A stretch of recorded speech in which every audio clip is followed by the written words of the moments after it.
আমি একটা মামলা করতে যাচ্ছি। কার নামে মামলা করতে চাই? আমি আমার মা বাবার নামে মামলা করতে চাই। মানে আপনি আপনার জন্মদাতা পিতামাতার নামে মামলা করতে চাচ্ছেন? কিন্তু কেন? উনি তোমার হাত ধরে আছে কেন? বাবা উনি কে? ও আমার স্ত্রী। কি বলছো বাবা তুমি এইসব? তুমি বিয়ে করেছো? এই বয়সে তুমি আরেকটা বিয়ে করেছো বাবা। আমি আমার বন্ধু বান্ধবের কাছে মুখ দেখাবো কি করে? সবাই তো আমাকে ছিছি করবে। আমি তো বিয়ে করেছি, চুরি করিনি। ছিচি করবো কেন? বাবা এটা তোমার বিয়ের বয়স না। বিয়ের একটা বয়স আছে, একটা সময় আছে। বিয়ে করার আগে একবারও কি আমার কথা ভাবনি তুমি? তোমার মা তো তোমার কথা কখনো ভাবেনি। আমি কি করে ভাববো? তোমার মায়ের জায়গায় আমি সুজানাকে নিয়ে এসেছি, এ থেকে তুমি সুজানাকে মা বলে ডাকো। অসম্ভব। আমি বাইরের একটা মহিলাকে মা বলে ডাকবো না। এই ঘর এই সংসার আমার মায়ের। আমার মায়ের জায়গায় আমি অন্য কাউকে অ্যালাউ করবো না। তুমি এক্ষুনি ওনাকে চলে যেতে বলো। একেবারে মামা বাড়ির আবদার। আমি তোমার বাবাকে বিয়ে করে তারপরে এই বাড়িতে এসেছি। এই বাড়ি থেকে তো আমি কোথাও যাব না। এই বাড়িতে এখন আমার অধিকার। ফ্যাক্ট, এই বাড়িতে কে থাকবে কে থাকবে না সেটা এখন থেকে আমি ডিসাইড করব। কি রে, কাঁদছিস কেন? বাবা একটা বিয়ে করেছে।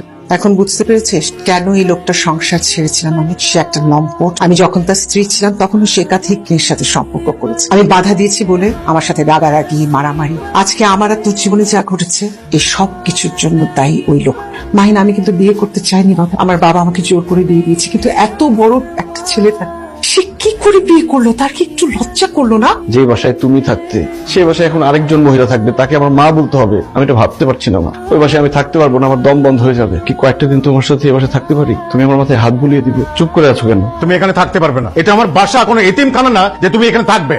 মা, বাইরের একটা লোক আমাদের বাসায় কেন থাকবে? বাইরের লোক কেন হবে? ও আমার ছেলে, তোর ভাই। ভাই মানে কিসের ভাই? সে আমার সৎ ভাই, আর সৎ ভাই কোনোদিন আপন ভাই হতে পারে না। তো তোমাকে একটা কথা পরিষ্কার ভাবে বলে দিতেছি, উনি আমাদের বাসায় থাকতে পারবে না। আমি চাই না যে আমার ভালোবাসায় আদর যত্নে অন্য কেউ ভাগ বসাক। আর মা, তোমাকে আমি একটা কথা ক্লিয়ারলি বলে দিতেছি, তুমি শুধু আমার মা।